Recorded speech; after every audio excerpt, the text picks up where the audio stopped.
Para a abertura da última entrada dessa novela, aqui no Link Sport Clube, já vou emendar o Você Decide. Bora!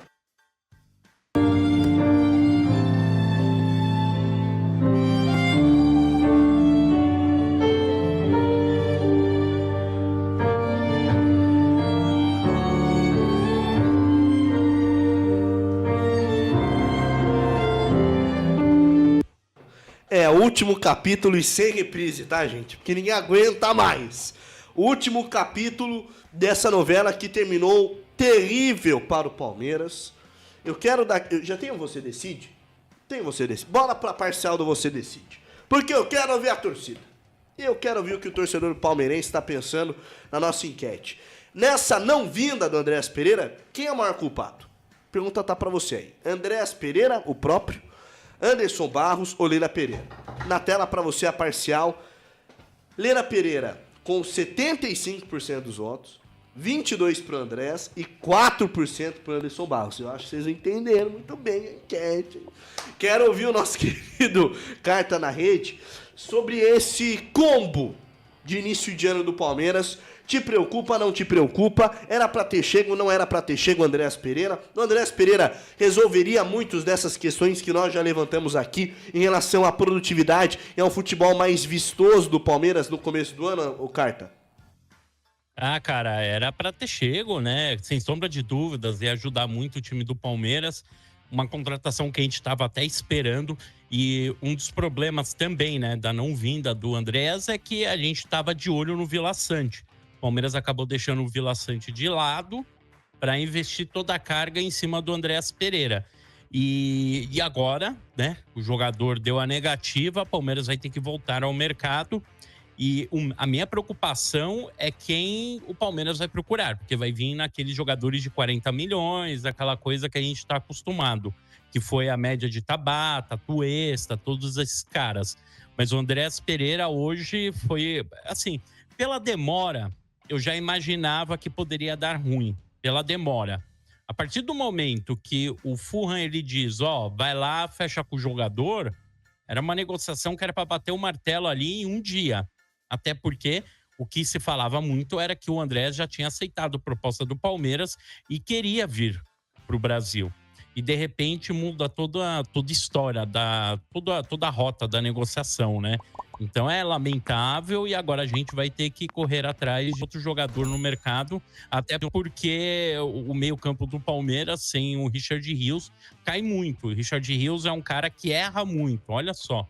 Também tem essa, né? Então o Palmeiras precisa ter uma sombra para o Richard Rios para colocar ele ali no meio-campo. É, rapaz, é aquele gosto amargo que o torcedor do Palmeiras está provando antes do ano, da parte legal do pernil chegar, né? Porque se nós estávamos comentando hoje na redação que tem gente que come o osso e esquece da carne do pernil, não chega às vezes na carne, meu caro Pedrão Fute, o torcedor do Palmeiras não chegou, nem vê a carne, só tá no osso. E bora para a nossa interatividade, porque temos opiniões discordantes, e eu gosto disso. Ô, Brasil, aqui todas as vozes são bem-vindas. O Dene, empatar com a H2O Santa, com o orçamento que tem o Palmeiras, é ridículo. E se não se classificar, vai ser vergonhoso. É o Falcon falando, não ganhou de ninguém, mas foi vice-campeão. Na frente do Flamengo, do Inter, do Fortaleza, etc., falando em relação ao campeonato do Brasil do ano passado. É legal esse comentário, porque assim, ilustra a importância dos jogos contra os pequenos, como ontem foi um jogo contra o Água Santa, aí claro, campeonato diferente, mas o peso é o mesmo, e ilustra também a dificuldade do Palmeiras nas Copas. Né? Nos jogos grandes contra Botafogo e contra Flamengo, acabou sendo eliminado na Libertadores e na Copa do Brasil também. Renato César Rabelo, a Leila vai trazer até o nota 8,5 Vitor Roque no meio do ano. Ok, até concordo. Mas precisamos de um 9 já. Então traz um nota 7, 7,5 agora, até porque precisaremos de um reserva pro Vitor Roque também. Uma vez que o Flaco Lopes, me parece que na torcida do Palmeiras não pode nem levar a bola pro treino, né? Léo Vasconcelos, acalmem-se. Barros com seu Ai, ai. Com seu indefectível boné de contador, perscruta seus alfarrábios em busca de mais uma negociação improvável. Lidando com também a capacidade do narrador de falar nomes complicados e também de palavras difíceis. Luiz, falando diretoria patética. É patética a diretoria do Palmeiras? No que diz respeito a convencimento nas suas contratações, eu acho que esse belíssimo adjetivo pode ser usado. Porque, assim, quando você dedica 60 dias, no mínimo, tá? Porque há 60 dias a gente sabe do interesse do Palmeiras. O que aconteceu do antes... Do que, do Andrés Pereira? Disso vir à tona... Oxi! O pessoal lá em Marte já tá sabendo, rapaz. É o que eu tô dizendo. Então, assim, que você dedique tanto tempo para a contratação de um jogador e ela se finde, porque agora... A informação foi essa, né? Agora o Andrés Pereira decidiu que voltar para cá seria ruim para a carreira dele. Gente, que isso, assim... essa informação tem tanta credibilidade quanto a primeira, de que o Andrés falou que por conta dele ele viria, que era só o Furran. Isso é só capítulos de uma história completamente fracassada e que eu sim coloco a culpa na diretoria do Palmeiras, porque não é um caso isolado.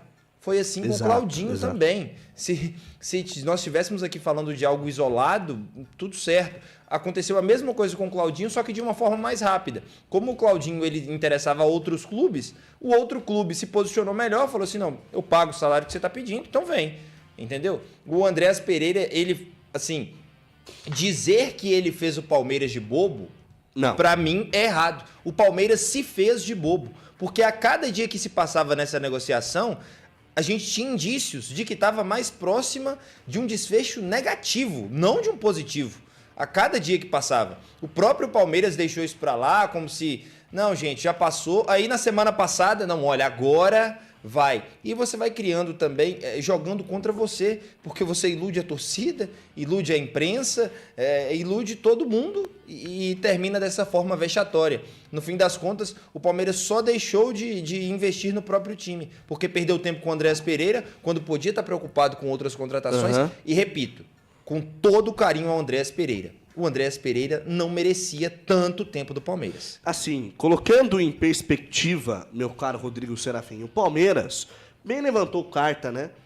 Tinha no seu radar o Vidia Sante, jogador do Grêmio, habituado ao futebol brasileiro, 10 milhões de euros, se resolvia o problema do Grêmio e também o seu problema.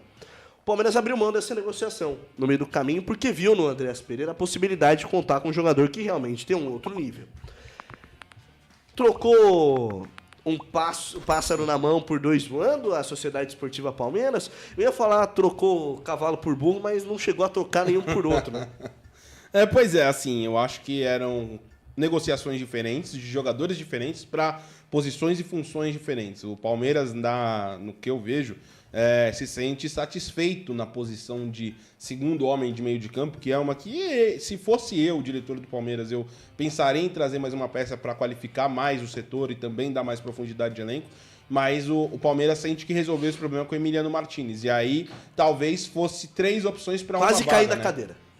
Então. Quase cair da cadeira. O Palmeiras entende que resolveu o problema de posição com o tal do Emiliano Martínez. Sim. Pergunte pro pai do Emiliano Martínez como que joga o Emiliano Martínez. Se ele realmente é jogador para levar meio de campo de clube algum no mundo.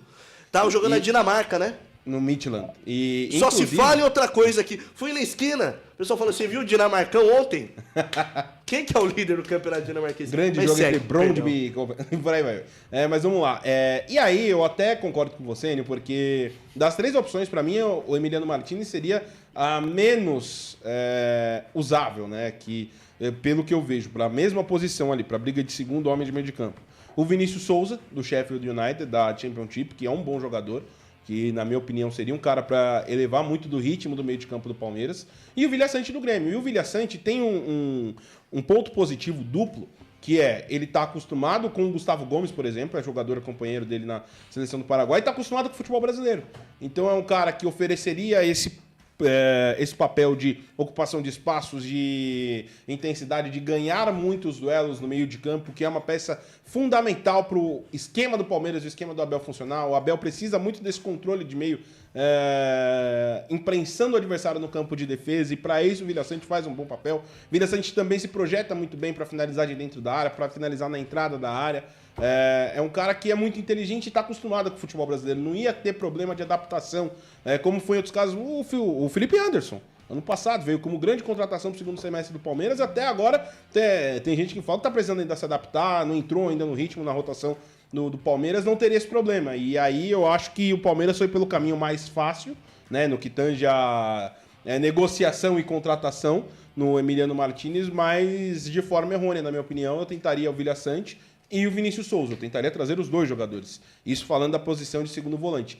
O Andréas é um outro caso. Eu acho que o Andréas é a posição de 10 de organizador, de pensador técnico do jogo, e para trazer um nível de criatividade acima, um patamar acima do que o Palmeiras tem hoje no seu elenco, na articulação do ataque. Seria o mesmo tipo de contratação que o Palmeiras tentou com o Claudinho. E aí tem o plano A, Andréas deu errado, o plano B, Claudinho, deu errado. Não sabemos se o Palmeiras tem um plano C. Hoje, que dia é hoje mesmo? Dia 10. Dia 10 de fevereiro, a gente não sabe se o Palmeiras caiu o Pix, hein?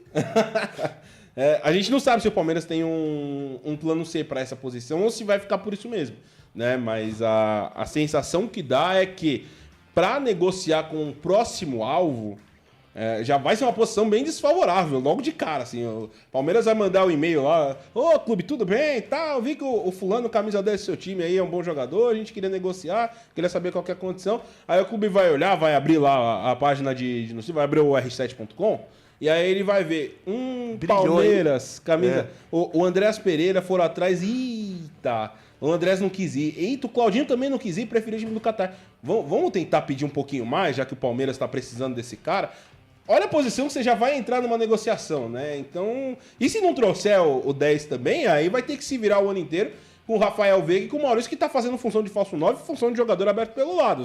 Os caras não vão aguentar o ano inteiro fazendo 3, 4 funções, jogando só eles para essa posição. Tem o Alan, claro, mas ainda é jovem da base, tem que maturar.